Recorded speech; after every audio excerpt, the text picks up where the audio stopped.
ciągu 8 miesięcy wojny w Gazie zginęło ponad 36 tysięcy Palestyńczyków.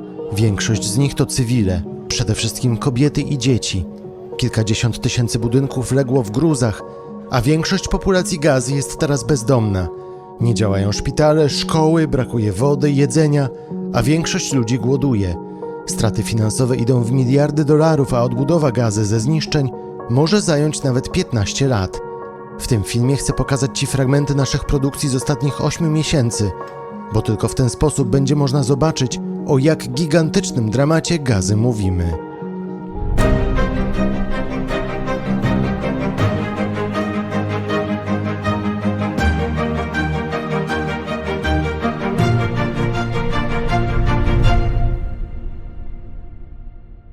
Wszystko zaczęło się o 6 nad ranem.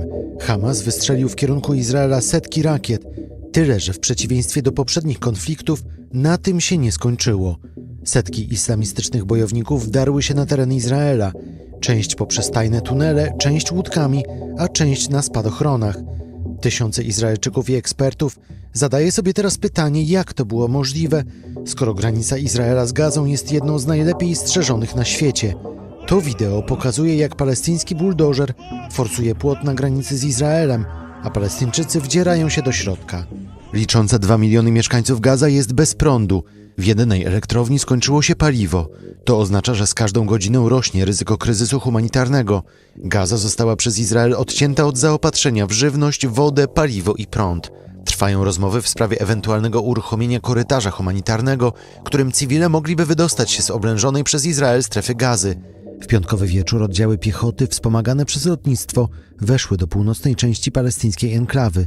W przeciwieństwie do wcześniejszych takich przypadków żołnierze pozostali w Gazie, a dobę później izraelski premier Benjamin Netanyahu potwierdził, że rozpoczęła się właśnie druga faza wojny, czyli operacja lądowa. 7 października izraelskie wojsko zbombardowało nasze dzielnice, w tym był nasz dom.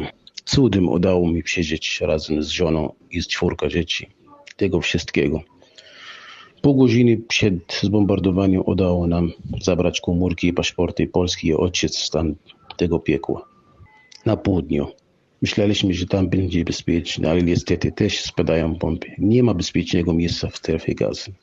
Kilka dni temu zbombardowali dom naszego sąsiada. To był 3-piętrowy dom. Tam mieszkało 15 osób. Większość od nich to dzieci i kobiety. Już wszyscy nie żyją. Tak było 31 października, kiedy Izrael zbombardował największy w Gazie obóz dla uchodźców Dżabalija. Ostrzał spowodował, że zawaliły się podziemne tunele Hamasu i powstał ogromny krater.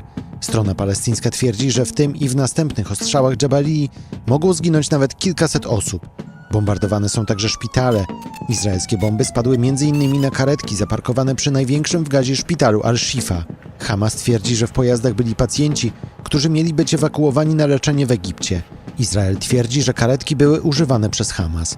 Zbombardowane zostały także siedziby Instytutu Francuskiego, francuskiej agencji prasowej AFP czy też kościoły.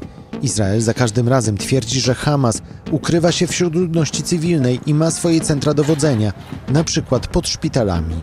The basic one, like wheat for bread.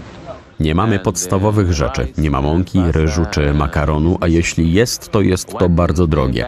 Worek mąki kosztował kiedyś 30-40 szekli. Teraz niektórzy ludzie, którzy mają mąkę pewnie z ONZ-u, sprzedają ją za 150 szekli albo za 100.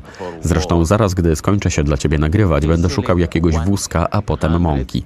My po prostu jesteśmy głodni. Take a taxi or a donkey cart looking for a wheat. Gaza jest odcięta od dostaw żywności, prądu, wody i paliwa. Wobec braku prądu szpitale wykonują tylko najpilniejsze zabiegi. Palestyńczycy nie mają w kranach czystej wody, bo nie pracuje oczyszczalnia ścieków.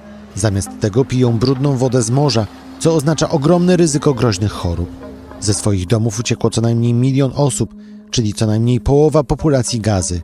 Aż 700 tysięcy osób chroni się w szkołach prowadzonych przez ONZ, gdzie jedna toaleta przypada teraz na 100 osób. Palestyńczycy chronią się też w szpitalach czy w kościołach.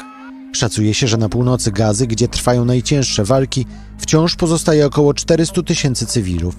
Większość Palestyńczyków, zgodnie z poleceniem izraelskiej armii, ewakuowała się na południe Gazy. O tym, jak bardzo uśpione były władze Izraela, może też świadczyć fakt, że już rok przed atakiem wojskowy wywiad informował Shin Bet oraz polityków o planie Hamasu, Choćby dlatego, że służby zauważyły zmasowane ćwiczenia w Gazie, o których mówiłem kilka minut temu. Kilka żołnierek alarmowało także, że Hamas w ostatnich miesiącach bardzo intensywnie używa dronów.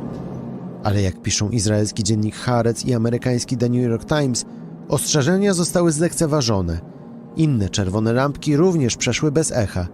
The New York Times pisze, że w 2022 roku, na rok przed atakiem, izraelski wywiad przejął 40-stronicowy dokument Hamasu. To właśnie ten dokument, o którym mówiłem wcześniej. Wywiad nazwał broszurę Ściana Jericha. Co było w środku? Dokładny plan ataku na Izrael. Punkt po punkcie, identyczny jak to, co stało się 7 października. Tysiące osób koczują na ulicach bez pieniędzy, bez środków czystości, a po chleb trzeba stać kilka godzin. Co prawda na południe Gazy wjeżdżają ciężarówki z pomocą humanitarną, ale ONZ mówi, że to kropla w morzu potrzeb. Do kiedy mamy czekać? Mamy czekać, aż przyleci samolot i spadnie na nas bomba i zabije nas, zabije moje dzieci i kobietę?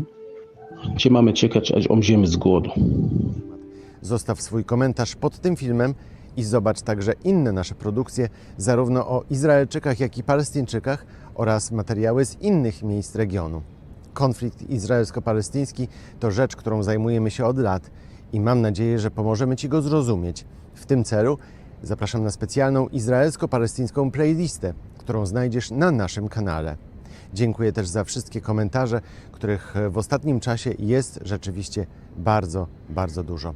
Zachęcam do oglądania nas i do polecania swoim znajomym. A jeśli jeszcze nas nie subskrybujesz, to teraz jest na to idealny moment. Do zobaczenia.